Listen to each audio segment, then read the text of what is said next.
Stay tuned for the latest message excerpt from Impact Church.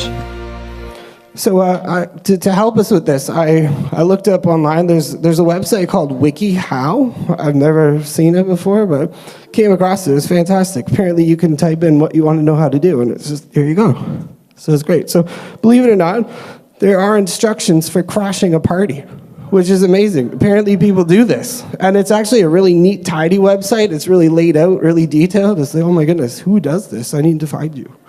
But, so I've kind of taken the main points here. So WikiHow to do anything, I think is what it's called. But so number one, take the necessary precautions. Number two, you got to figure out how you're getting into the party. Number three, once you get there, you got to blend in. You don't want to get kicked out.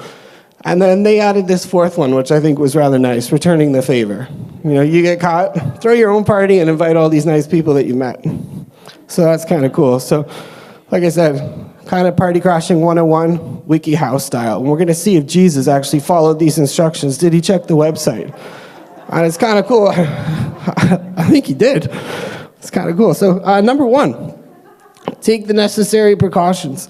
So under this, it says do some research. Figure out what type of party you're trying to crash. So the websites, I couldn't figure out how to do it on the slides, or I would have done it. It would have been really funny. But it says things like dress right, which I never do. I need some help, Josh. So it says things like make sure you bring what you need to bring the right stuff. So yeah, that's cool. But today, Feast of Tabernacles. Find out what kind of party you're going to. This is the party that Jesus has gone to, and it's actually quite a big deal. So we can see about it in Leviticus chapter 23, verses 33 to 44. You can see the beginnings of where this party actually happened. So I'll just read it for a second. Not all of it, because Leviticus is hard for me anyways. It's weird. Then the Lord spoke to Moses, saying, Speak to the children of Israel, saying, The 15th day of this 7th month shall be the Feast of Tabernacles for 7 days to the Lord. And you shall take for yourselves on the first day the fruit of beautiful trees, branches of palm trees, the boughs of leafy trees, and the willows of the brook, and you shall rejoice before the Lord your God for 7 days.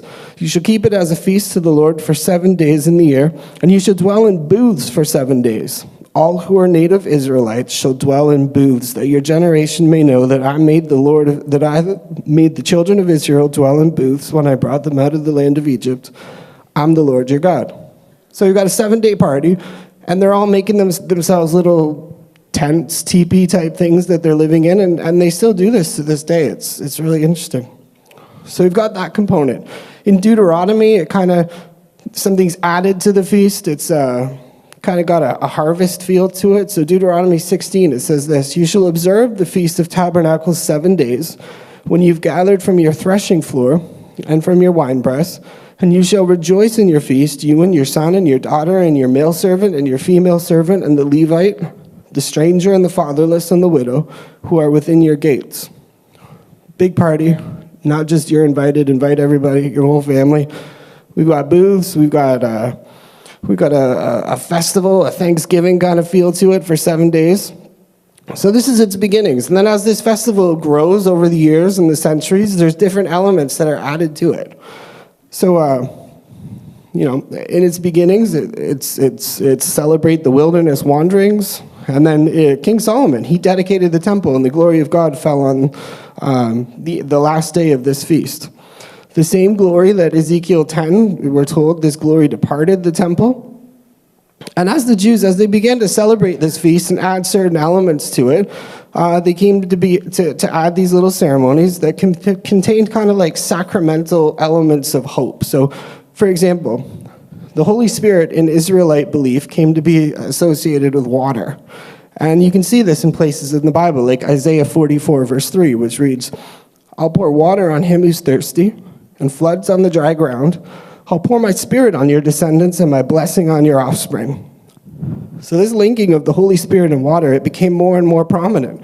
So when they start to think this way, they start thinking, all right, well, okay, when we look back at our history and we celebrate, let's celebrate water coming from the rock. That must be the Holy Spirit.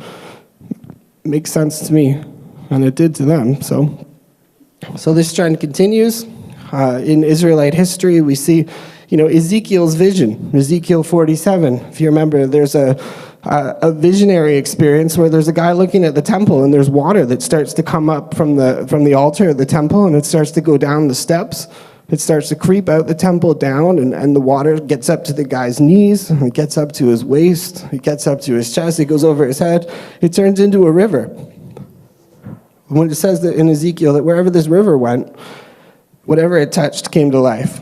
And for you guys who like prophecy and things like that, like I do, in the book of Revelations, Revelation 22, there's a river flowing from the Lamb and from the throne. There is a river, as Pastor Carl says, it's in the Bible.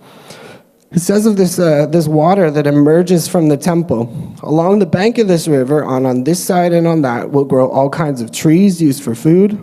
Their leaves will not wither, and their fruit will not fail. They will bear fruit every month, because their water flows from the sanctuary.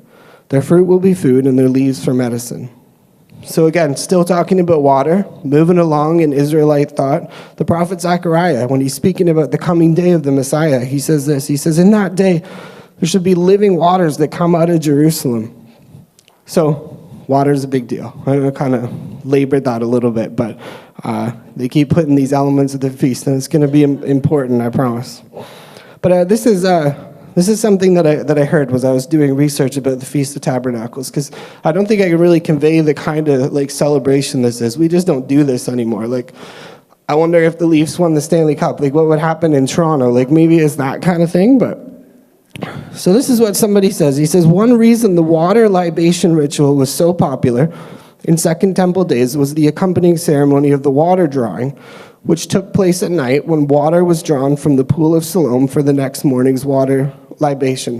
This is the cool part. In the middle of this ceremony, every night, for 7 consecutive days, a priest would walk down a ramp that took you down to the pool of Sloane, where Jesus healed somebody, get some water out, take it back up to the top of the temple steps, and he'd pour water into a bowl that drained into the bronze altar, like Ezekiel's vision. It's like they're trying to enact it and make it happen. But it says this, the ceremony of the watering drawing was a jubilant occasion. The Mishnah states, he has never seen joy who's not seen the water ceremony. They've never seen joy in their life if they've not seen this. The ceremony took place. The Levites played lyres, trumpets, harps, cymbals, and other instruments, while other Levites sang. This is weird, but in the temple area, 3 golden candlesticks, nearly 75 feet high, were lit by young boys climbing tall ladders, and the light from these candlesticks could be seen throughout all Jerusalem. Respected men of faith danced and sang in front of these candlesticks while carrying burning torches. And as the ceremony progressed through the night, the priest blew the shofar 3 times in the manner of the text of Isaiah 12:3. Therefore, with joy shall you draw water out of the wells of salvation. The evening was characterized by exuberant joy. It was a wonderful occasion that no one wanted to miss. Some of the rabbis would perform acrobatics and juggle flaming torches as part of the fact. That'd be funny. You go to church and your pastor's doing flips. That's funny. Some people interpreted the passage in Deuteronomy 14:26 to mean it was good to spend one's tithe money on food or liquor or whatever delicacies one might desire for the purpose of eating and rejoicing in the presence of the Lord. So you put all this together, you got a really big party. Like, I'm probably not doing it justice, but big party. The other cool thing is that those 3 75-foot candlesticks, it's actually in John chapter 8. I think it's verse 12. Jesus is at this festival. He's still at this ceremony when he's probably standing beside one of those things, and he says, I'm the light of the world. Whoever follows me will not walk in darkness, but will have the light of life. Can you imagine Jesus saying that, standing beside these giant candles that are lighting up the whole city? And you've got a man there saying, I'm the light of the world. I give light. It's crazy. That's so cool. So anyways, this is the feast. Jesus has done his necessary precautions. He's read the history. He knows what it's all about. He knows the type of party that he's going to. So step number 2, he's actually got to get there. Clearly. Getting to the party. It should be quite easy, but if you read John chapter 7, verse 1, it's actually a little bit harder than he thought. Jesus is trying to avoid the part of the country where the party is because he knows that there's people trying to kill him. Getting into the party is a little bit difficult. So he's got to look for a little bit of a different entrance. Look for a less obvious entrance. So John chapter 7, verse 10, it tells us that after being ridiculed by his brothers, which is an interesting aside, actually, when you think about it, the son of David. The son of David gets ridiculed by his brothers when he's about to go fight a victory and defeat the devil, sin, and death forever, just like David got mocked by his brothers when he's about to fight Goliath. So, I mean, that's pretty interesting, but the cool thing about that is Jesus had an unbelieving family. Straight up. John chapter 7 says, his brothers didn't believe. But then the cool thing is later, Galatians chapter 1, verse 19, it says that Paul, he says, James, the Lord's brother, and refers to him as an apostle. So Jesus, if you got unbelieving family, you got brothers, sisters, moms, dads, kids who aren't believing, Jesus knows how to take your unbelieving relative and bring them into the faith. And not only that, but bring them into the fullness of destiny like his brother who was ridiculing and mocking him and takes him in and he becomes an apostle. Jesus has been tempted in every way like us. He's gone through absolutely everything. And that's just an aside that I thought was really cool. Yeah. So anyways, John, verse 10, it says this, when his brothers had gone up, because his brothers are like, you should come, who are you? What kind of person does all these amazing things and then hides? So Jesus is like, well, I'm not coming up right now. But then he does. Surprise. And you know what? There's actually tons of literature out there written trying to explain why it looks like Jesus might have lied. Or hold on a second, Jesus is God. Did he change his mind? It's funny. But anyways, he says, no, I'm not going. And then he goes. And when his brothers had gone up, then he also went to the feast, not openly, but as it were in secret. He found the kitchen door, he found the back door, whatever, but he got in there. He avoided these people who were trying to kill him. Watch your timing. You want to arrive when the party's in full swing? John 7:14 says this, now about the middle of the feast, so probably day 3, lunchtime at day 3. But the middle of the feast, Jesus went up to the temple and he taught. He waited till it was in full swing, so far so good. We're clicking off the points. He's doing it all. He probably read the website. he might have made it. So the next one, project confidence. Act like you belong. So listen to this confidence. Listen to what he says. Verse 28 and 29. Then Jesus cried out. So he's in the temple and he taught. But not only he didn't just walk in the temple and go like to the side chapel and find a few people. No, he walks into the temple and he cries out as he's in the temple saying, you both know me and you know where I'm from. I've not come of myself, but him who sent me is true. Him you don't know, but I do. I know him, for I am from him and he sent me. That's confidence. He knows he belongs. He says, I know him. I know him. I know him, but you don't. So what kind of confidence gets released into your life when you know him? Like, listen to Paul. He says, I suffer some stuff. I go through some things. Nevertheless, I'm not ashamed because I know him in whom I've believed, and I'm confident that he'll keep that which I've committed to his trust against that day. Daniel said, those who know their God, they'll display strength, they'll take action. Jesus knew God, and knowing God produced the confidence that he could go out, he could meet people where they are. He could have this party confidence because he knew God, and he knew God's love and acceptance. Jesus said, for I'm from him. He had confidence in who he was. You know, he wasn't at this party trying to impress people. He wasn't trying to get approval or validation. He wasn't kind of pandering to the cool kids at the party. He knew who he was, and he knew his God, and he knew where the real party was at. He knew he was bringing it, and he knew he was sent by God. And the idea of being sent by God is a fascinating idea when you think about a party. He was sent by God, and I think it works on 2 different ways. Do you know the confidence that you have in your life when you've been settled, when you've been put in a situation by God? Something specific. Maybe it's your job. Maybe it's, your family. Maybe it's something like that. But you know God's put you in this situation. God has established this relationship for you. That gives you confidence when you know you're sent. We've all been sent in a general sense, too. Go into all the world, make disciples of all nations. There's a general go on every single one of us who know Jesus. Go into the world. we don't have to go into the things that we're doing. We don't have to go to parties. We don't have to walk through life and live with fear and trepidation as if we're under siege from a big bad devil and a world that's just looking to swallow us up. That's not the kind of thing that we need to be afraid of. No, when you know that you're sent by God, you know who he is and you know who you are. Like Jesus, you go into places and you display strength. You don't separate and withdraw from life and where the people are. You go to them. You know you've been sent to them. And you got a confidence and you know, oh, I don't want the world cooties. No, you go and you bring heaven's goodies, So he had confidence. He acted like he belonged. Listen to some of the things that the people said about him. They marveled at him. They said, how does this man know letters, having never studied? Who is this guy? Some of them said, is this the prophet? Is this the Christ? Like he's confident. He's saying these things about himself to such a degree that people are like, wow, this guy might be God. Like, that's crazy. I don't know. I haven't seen anybody like that lately. He speaks boldly. He doesn't hold anything back. But this is where it gets a little bit weird for Jesus. He's displaying confidence. He knows who he is. He knows he's been sent by God. But step 3, blend in. That's a problem if no one else has got that confidence and you're the guy and you're like, yeah, I know God loves me. It's all good. And everyone else is like, who is that guy at the party? He's so healthy. He's so whole. He looks so like together and with it. Oh my goodness, he's smiling. Wow. Jesus, what? Who is this guy?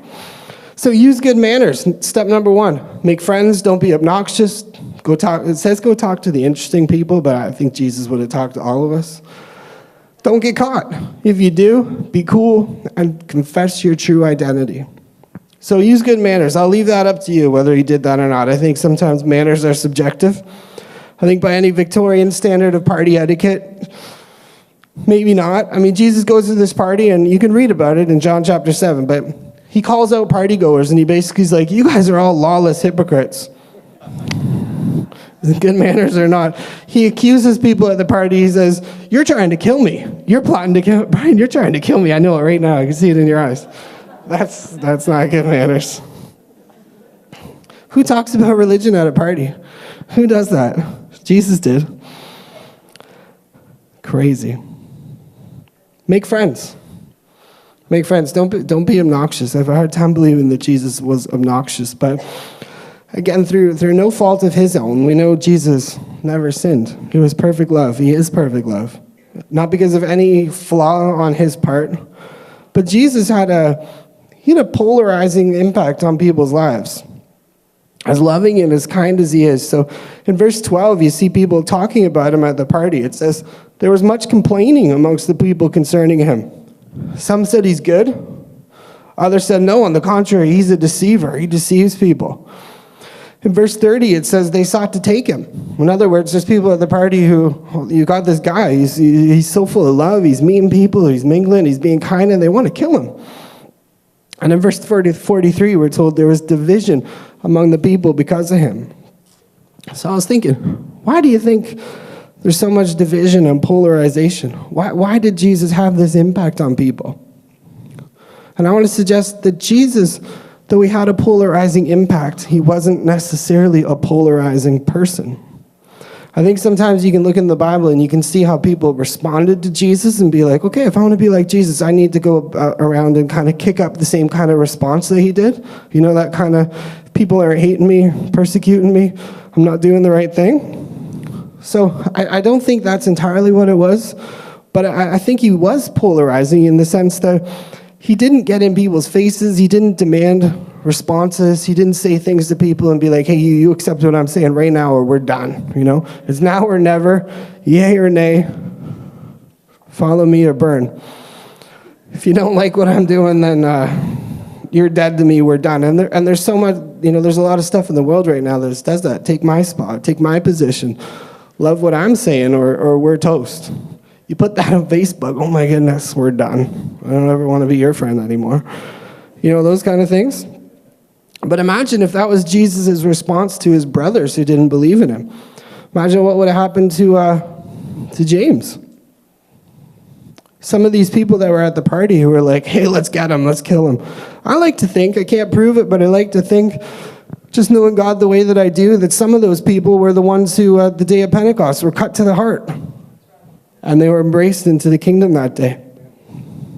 I think there was something so unique, so whole, so full, so vibrant about Jesus, about who he was as a person, that when people saw him, they saw an expression of life that was unique and powerful, alive. It was so different than anything that they'd ever seen. So full, so, oh my goodness, you're alive, you're fully present, and you're whole. I've not seen that before. And when you see something you've never seen before, you've got different options. What do I make of this? I've never seen it before. It doesn't blend in. You've now altered the course of my life because I need to evaluate what just happened. I can ignore it, can pretend it doesn't exist, or I can be like, oh my goodness, that's life, and I want it.